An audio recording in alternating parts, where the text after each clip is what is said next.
Writing सुधारने का सबसे बेस्ट तरीका और सबसे आसान तरीका है। अगर आपकी राइटिंग अच्छी नहीं है तो ये तरीका अप्लाई करके आप अपने राइटिंग को बहुत सुंदर कर सकते हैं। आप किसी भी बोर्ड एग्जाम में जब बोर्ड परीक्षा में जब एग्जाम देते हैं तो उसमें सबसे बड़ा फैक्टर आपके रिजल्ट को बढ़ाने में, आपके रिजल्ट को ग्रोथ कराने में राइटिंग की ही अहम भूमिका होती है। तो कहीं ना कहीं अगर राइटिंग अच्छी नहीं होगी तो रिजल्ट अच्छा नहीं आएगा, रिजल्ट अच्छा नहीं आएगा तो भैया दिक्कत हो जाएंगी। तो कैसे अपने राइटिंग को कैसे अपने लिखावट को बेस्ट हम लोग बना सके, तो इसके लिए दो तीन तरीके बताऊंगा। उस तरीकों को बस कुछ दिन अप्लाई करना है और आपकी राइटिंग जो है ना बहुत सुंदर हो जाएगी। चलिए सबसे पहला तरीका क्या है वो समझिए, ध्यान से समझिएगा। पहला तरीका, प्रत्येक लेटर को सही ढंग से लिखना है। अब लेटर का मतलब अगर हिंदी में लिख रहा है तो क से यल तक कहारा वाला जो वर्ड है उसको सही तरीके से लिखना है। कैसे लिख रहा है वही बता रहा हूं। दूसरी बात, अगर इंग्लिश में अपनी राइटिंग को सुधार रहे हैं तो प्रत्येक लेटर को लिखना पड़ेगा अच्छे ढंग से। जैसे एबीसीडी जो लेटर्स होते हैं उनको सही ढंग से लिखना पड़ेगा। फॉर एग्जाम्पल मान लीजिए हम यहाँ पर कोई वर्ड लिख रहे हैं र, तो थोड़ा सा सही ढंग से लिखेंगे।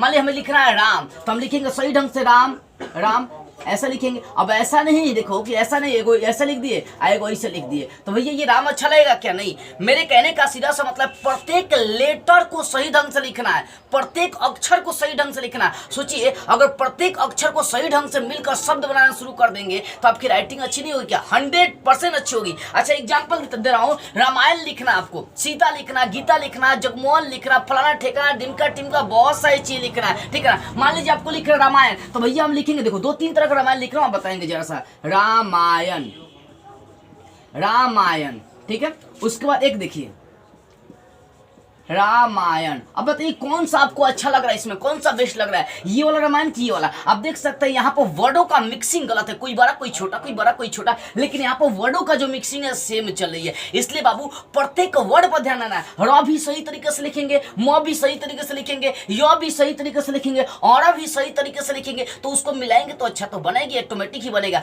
मेरे कहने का सीधा सा ये मतलब है कि प्रत्येक लेटर को सही ढंग से आप लिखने का काम करिए, ये पहला। दूसरा काम क्या करना है कि अक्षरों का साइज बराबर रखना। कई बार हम लोग ये गलती करते हैं कि कुछ अक्षर छोटा, कुछ बड़ा, कुछ बड़ा, कुछ छोटा। फॉर एग्जांपल समझिए, यहाँ र म सब बराबर है, यहाँ र का साइज बड़ा है, म का साइज छोटा है, ये अक्षर देखने में अच्छा लगेगा? नहीं लगेगा। यहाँ रामायण में र देखिए, यहाँ रामायण में र देखिए, इसमें एकदम सेम सारे अक्षर का साइज सेम है, लेकिन इसमें एक अक्षर का साइज बड़ा है। तो ऐसे ऐसे वर्ड जो होते हैं ना अच्छे नहीं लगते हैं और यही सब आपके रिजल्ट को कटवा कर रख देते हैं। इसलिए दूसरे तरीकों को अप्लाई करिए। ये तरीका है कि अक्षरों का साइज कोशिश करना है कि सारे साइज क्या होंगे, बराबर होनी चाहिए। तीसरी बात है, शब्दों के ऊपर, अक्षरों को मिलाकर क्या बनाते हैं, शब्द बनाते हैं, तो शब्दों के ऊपर जो लाइन है ना उस पर ध्यान देना है कि वैसा लाइन खींचना है जिससे आपका जो शब्द, जो सेंटेंस है, जो वाक्य वो सुंदर लगे, बेटर से बेटर लगे। अच्छा सोचिए हम यहाँ पर लिखे हैं रामायण, ठीक है ना, तो रामायण में एक ऐसा लंबा दीर्घ पाड़ दिया, यहाँ पर रामायण में थोड़ा सा ऐसे आकर्षक दीर्घ पाड़ दिया, थोड़ा सा ऐसे घिस्ट ओवर टाइप का, ठीक है ना।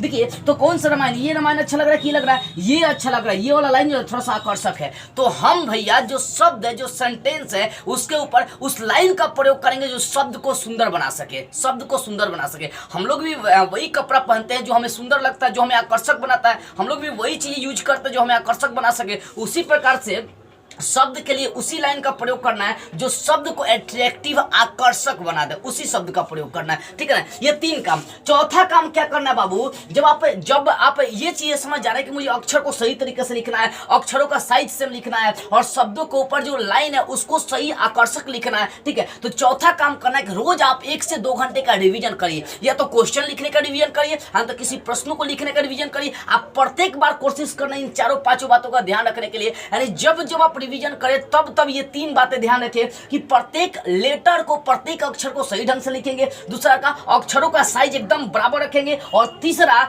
उसके ऊपर जो लाइन खींचेंगे वो आकर्षक लगनी चाहिए 100%। अगर ये 3 बातों का ध्यान रखकर रोज अगर आप लगभग 15-20 दिन लिखना शुरू कर देते हैं ना, रिवीजन करना शुरू कर देते हैं, 100% के 120% गारंटी के साथ बोलूंगा कि आपकी जो राइटिंग है सुंदर ही नहीं बहुत बेटर हो जाएगी अगर ये 3 बातों का आप ध्यान रखते हैं। तब कौन कौन सी बातें, प्रत्येक लेटर को सही ढंग से लिखना, अक्षरों को जो साइज है सेम रखना है और शब्द के ऊपर जो लाइन खींचना है वो आकर्षक खींचना है और उसके बाद रिवीजन करते रहना। कुछ दिन रिवीजन करिए, लगातार 1 महीने 2 घंटे 3 घंटे रोज रिवीजन करिए, लगातार 1 महीने तक करके देखिए आपकी राइटिंग कैसी हो जा रही है। 100% आपकी राइटिंग बेटर हो जाएगी, ठीक है ना। ये तरीका सबसे आसान और सबसे मस्त तरीका है, याद रखिएगा। इससे आसान कोई तरीका आपको नहीं बताएगा राइटिंग सुधारने का। देखो कोई भी चीज अगर सुधार करना चाहते हैं तो आप पर डिपेंड करता है। जिस चीज पर आप फोकस करना शुरू कर देंगे वो चीज आपकी सुंदर हो जाएगी। अगर आप चेहरे से काले हैं और आप अपने चेहरे पर फोकस करना शुरू कर देंगे ना, 100% बता रहा हूँ कि आपकी चेहरे जो ना गोरे रंग के हो जाएंगे। ठीक है, इंसान की मतलब ये फितरत ही है, जिस चीज को फोकस करेगा वो चीज उसका बेस्ट होना ही होना है।